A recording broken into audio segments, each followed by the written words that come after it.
उदयपुर संभाग के साथ देश प्रदेश की तमाम बड़ी खबरों को देखने के लिए सब्सक्राइब करें टी न्यूज़, खबर हर कीमत पर।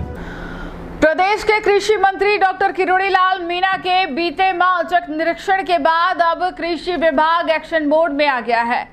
बुधवार को कृषि विभाग की टीम ने मादड़ी स्थित अबीमा फोस्केम प्राइवेट लिमिटेड के गोदाम पर अचानक छापा मारा। जांच में फैक्ट्री से खाद और रॉ मटेरियल से जुड़ी कई अनियमितताएं सामने आई। सबसे बड़ी बात यह रही कि विभाग ने फैक्ट्री के एक खाद के लॉट को सीज कर दिया। नियमों के मुताबिक इस खाद में सामग्री की मात्रा 14.5% होनी चाहिए थी, लेकिन लैब जांच में मात्र 1% पाई गई। विभाग ने सवाल उठाया कि इतनी कम गुणवत्ता वाली खाद आखिर क्यों तैयार की गई और क्या यह किसानों के खेतों तक पहुंच चुकी है। कृषि विभाग के सहायक निदेशक डॉक्टर देवेंद्र प्रताप सिंह ने बताया कि फैक्ट्री ने खाद बनाने के लिए जो रॉ मटेरियल खरीदा था उसमें भी खामियां मिली है। स्टॉक रजिस्टर वेरीफाइड नहीं मिला और खरीदे गए रॉक व एसिड का इस्तेमाल कहां हुआ, इसका संतोषजनक जवाब भी फैक्ट्री प्रबंधन नहीं दे पाया। विभाग ने तत्काल प्रभाव से फैक्ट्री पर खाद बिक्री पर रोक लगा दी है और इसे सीज करने की कागजी कार्रवाई शुरू कर दी गई। अधिकारियों ने साफ किया कि नियमानुसार उत्पादन नहीं करने पर सख्त कार्रवाई जारी रहेगी। कृषि विभाग अब ये जांच कर रहा है कि कहीं यह अमानक खाद पहले ही किसानों तक तो नहीं पहुंच गई।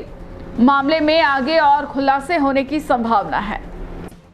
ये मादड़ी इंडस्ट्रियल एरिया में अबीमा फोस्केम प्राइवेट लिमिटेड के नाम से एक फैक्ट्री संचालित है और ऑपरेशन डिकॉय जो माननीय कृषि मंत्री जी के द्वारा चलाया गया था, किशनगढ़ में कुछ फैक्ट्रियों को उन्होंने बंद भी करवाया था। उस ऑपरेशन डिकॉय के बाद में गवर्नमेंट ऑफ राजस्थान ने, डिपार्टमेंट ऑफ एग्रीकल्चर ने एक आदेश जारी किया था कि जितनी भी प्रॉम बनाने वाली फैक्ट्रियाँ जो भी ऑर्गेनिक प्रोडक्ट्स बना रही हैं उन सबको आपको चेक करना है, अच्छे से निरीक्षण करना है। जब हमें निरीक्षण का ये आदेश मिला उसके बाद में इस कंपनी के द्वारा प्रॉम का लाइसेंस लिया हुआ था, तो हम उस प्रॉम के लाइसेंस के चलते यहाँ पे चेक करने आए थे कि भाई प्रॉम इसके द्वारा बना जा रहा है नहीं बनाया जा रहा है। किंतु जब प्रॉम यहाँ पे नहीं पाया गया तो जिंकेटेड एसएसपी का एक बैच इनके द्वारा बनाया जा रहा था, जो मौका निरीक्षण के दरमियान पाया गया। तो हमने इनसे पूछा कि भाई ये एसएसपी जिंकेटेड आपके द्वारा कैसे बनाया जा रहा है अभी, तो उन्होंने कहा कि हम तो सर एनबीएस में अभी लिस्टेड नहीं है इस बैच के लिए, इस प्रोडक्ट के लिए, तो हम एनबीएस में लिस्टिंग करवा रहे हैं। डीओएफ में हमने अप्लाई किया है, पीडीएल की टीम आएगी, वो चेक करेगी, उसके बाद हम एनबीएस में लिस्टिंग होंगे, इसलिए हम ट्रायल बेस पे बना रहे हैं। तो ट्रायल बेस के हिसाब से हमने उसका सैंपल भी कलेक्ट किया। जो गवर्नमेंट की जो लेबोरेटरीज़ होती है उनसे वो 14.5% जो वाटर सॉल्युबल प्रोडक्ट होना चाहिए फॉस्फोरस, उसकी जगह पे 1% पाया गया। जब 1% का रिजल्ट आया तो हमें ऊपर से निर्देश भी दिए गए कि भाई 1% रिजल्ट कैसे आया, इसको चेक करवाइए आप। हम जब चेक करते हैं इसका और कुछ छानबीन की तो पता चला कि शायद इन्होंने अब तक डीओएफ में अप्लाई भी नहीं किया है।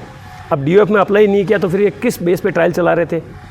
तो हमें शक हुआ कि हो सकता है इन्होंने बिना इंस्पेक्शन के प्रोडक्ट बना करके डायरेक्ट ही मार्केट में बेच रहे हो, ताकि क्या है कि किसानों को कुछ सब्सिडी देंगे, किसान सब्सिडी का मटेरियल समझ करके या पैसे दर कम समझ करके खरीद लेंगे, और हो सकता है किसान तो उसके अंदर झांक के देख नहीं सकता कि कितना % का मटेरियल है और 1% का मटेरियल ये मार्केट में निकाल देंगे। ये इनको हमने, और ये आपके द्वारा पीडीएल में जब आपने डीओएफ में अप्लाई नहीं किया अब तक, तो आपने ये मटेरियल क्यों बनाया, इसका जवाब अब तक इन्होंने नहीं दिया है। सेकेंडरी पहले के जुलाई 2024 में इनके 2 बैच हमने पहले इंस्पेक्शन में जो अमानक पाए गए तो उनको सीज़ किया है। उसके बाद में इनके द्वारा ऑफिशियली कोई भी प्रोडक्शन नहीं किया गया है। ऑफिशियली जब इनके द्वारा प्रोडक्शन नहीं किया गया तो जो इन्होंने रॉक और एसिड ख़रीदा है वो रॉक और एसिड इनके द्वारा कैसे और किस काम में लिया गया, ये हमसे इनसे पूछा गया। तो जो रॉक और एसिड जब प्रोडक्शन नहीं हुआ है तो यहाँ पे रॉ मटेरियल यहाँ होना चाहिए, जो प्रीमाइसेज है इनका, प्रीमाइसेज में रॉक और एसिड भी उस मात्रा में हमें नहीं मिला। तो ये भी शक के घेरे में आ गए कि दूसरे तरीके से ये रॉक और एसिड हमारे इनके पास क्यों नहीं है। थर्ड, इनके जो पीडीएल में इन्होंने जो दिया है और उसका इनके पास कोई लेटर नहीं है और ये अब तक ये पेश नहीं कर सके हैं कि वो 1% का मटेरियल इनके द्वारा क्यों बनाया गया है। इसके अलावा इस कंपनी के जो स्टॉक रजिस्टर हमने चेक किए हैं वो भी वेरीफाइड नहीं है, स्टॉक रजिस्टर भी अभी तक कमियां पाई गई उनके अंदर। तो इन सब को देखते हुए हमने इनको अभी तक एक नोटिस जारी किया है कि इसको क्रय विक्रय किसी भी प्रकार का आपकी इस फैक्ट्री से लेन देन नहीं होना चाहिए अब, और इसको सीजिंग की जाएगी और जो ज़रूरी एफसीओ और एसेंशियल कमोडिटी एक्ट के तहत जो ज़रूरी कार्रवाई होती है वो कार्रवाई अमल में लाई जाएगी। तो मैं हूँ फिलहाल शिवोहम फर्नीचर उदयपुर में। पर अटे आप 2000 रुपया दिन लाखों रुपया इनाम जीती सकी रहो।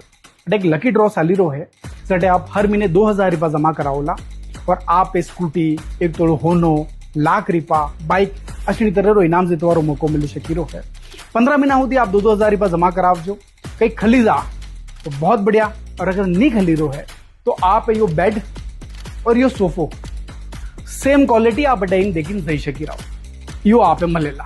और मान लो अगर अनिमू भी आप रखे आशे नहीं आवे तो आप बड़ी अमाउंट रो जो भी सा वो बड़ो आइटम या सोफो आप ली सकी रहो ओनली एट शिवोहम फर्नीचर मार्ट। और अगर आप विश्वास नहीं हुए तो इरिया 18 ऑनर कहो नहीं खेलियो तो सोफो दोला।